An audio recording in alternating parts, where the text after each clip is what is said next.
Nous sommes le dimanche 14 février 2021. C'est l'heure de la revue de la presse et des médias israéliens en direct de Jérusalem sur Studio Kalita.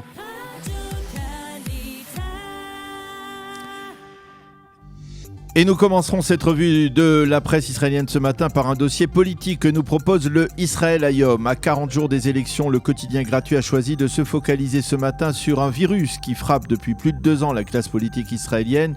Ce fléau, selon lui, c'est celui du boycott. Le journal reprend en effet chacune des formations politiques importantes qui vont se présenter à la 24e Knesset et nous énumère le ou les refus de celle-ci de siéger avec d'autres formations politiques, d'autres partis dans la même coalition gouvernementale. Ainsi, pour ne citer que quelques exemples, Guidon Sa'ar, Yesh Atid et les travaillistes, ainsi que le parti Meretz, refusent bien évidemment de siéger dans un gouvernement qui serait dirigé par Binyamin Netanyahou. Quant à Lieberman, il refuse de siéger, bien entendu, avec les orthodoxes, qui eux-mêmes refusent de siéger avec Yair Lapid. La plupart des formations politiques refusent de siéger avec Itamar Ben-Gvir, qui se situe à l'extrême droite de l'échiquier politique israélien. Et face à ce fléau, le Israël Hayom lance un appel à rompre la chaîne du boycott et de l'exclusion. Et pour commenter ce dossier qui s'étale sur 6 pages, Yehuda Schlesinger, un de ses commentateurs, constate dans son éditorial ce matin une très nette distinction entre ce sectarisme politique et ce qui se passe dans les hôpitaux israéliens en cette période d'épidémie, de pandémie. Alors que dans les départements Corona, on trouve tous les Israéliens, des plus laïcs aux plus religieux, juifs et arabes, jeunes et vieux, sans distinction, sans clivage politique. Eh bien, c'est exactement le contraire qui est en train de se produire dans le monde politique. Quant au Yediot Ahronoth, lui ne parle pas ce matin de solidarité, mais de responsabilité politique. Dans son éditorial, Ben Dror Yemini estime qu'il est grand temps d'envisager des restrictions à imposer sur ceux qui refusent de se faire vacciner, et ce pour permettre aux millions d'autres Israéliens de ne plus vivre en confinement. Ce qui nous amène justement à l'émouvant appel que lancent ce matin les enfants de victimes du coronavirus. Allez vous faire vacciner pour que ce qui leur est arrivé ne vous arrive pas. Et parmi ces appels pressants, on remarque celui d'Ouri, 7 ans à peine, le fils d'Amir. Nous avons perdu notre père, explique-t-il, parce qu'il n'a pas eu le temps de faire son second vaccin. Je vous en supplie, allez vous faire vacciner pour qu'il n'y ait plus de nouveaux orphelins.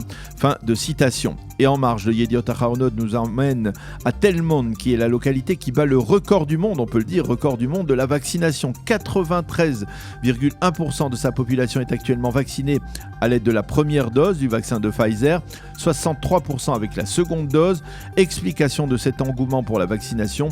Nous aimons profiter de la vie, des restaurants, des voyages et nous aspirons à reprendre le plus rapidement possible un rythme de vie normal, affirment donc les habitants de Telmon.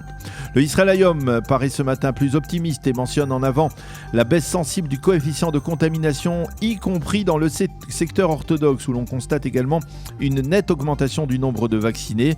Et face à ces données encourageantes dans la communauté orthodoxe, l'un des plus célèbres journalistes orthodoxes, Menachem Geshtayed, lance lui aussi ce matin un appel. Nous en avons assez de nous excuser d'exister, nous en avons assez d'être considérés comme un bloc monolithique, nous en avons assez de voir que l'on parle tellement de nous alors que l'on nous connaît si peu. Et puis nous restons dans le Israël Hayom qui a choisi pour marquer le premier anniversaire des mesures de restriction instaurées en Israël contre la pandémie de dresser un bilan des effets et contre-coups, on va dire, sanitaires et médicaux de l'épidémie sur la population israélienne. Parmi ces contre-coups, l'obésité qui frappe de très nombreux Israéliens restés trop longtemps en confinement ou en quarantaine, mais également une nette augmentation du nombre de fumeurs et une augmentation sensible de la consommation de médicaments antidépresseurs en Israël. L'Association des médecins pour les droits de l'homme parle d'atteintes dramatiques à la santé physique et mentale de nombreux Israéliens. C'est cette association qui a réalisé donc cette enquête pour le Israël Hayom. Et pour clore ce chapitre, le Israël Hayom mentionne également la violation flagrante des règles de restriction sur le mont du Temple vendredi lors des prières musulmanes. Ils étaient en effet plusieurs milliers de fidèles à être venus de tout le pays prier sur le mont du Temple, dans leur immense majorité sans porter de masque et bien entendu sans restriction, sans séparation et sans geste barrière. Et selon les experts, cette conduite associée aux faibles répondants de la campagne de vaccination dans le secteur arabe à Jérusalem-Est risque de provoquer une nouvelle vague de contamination.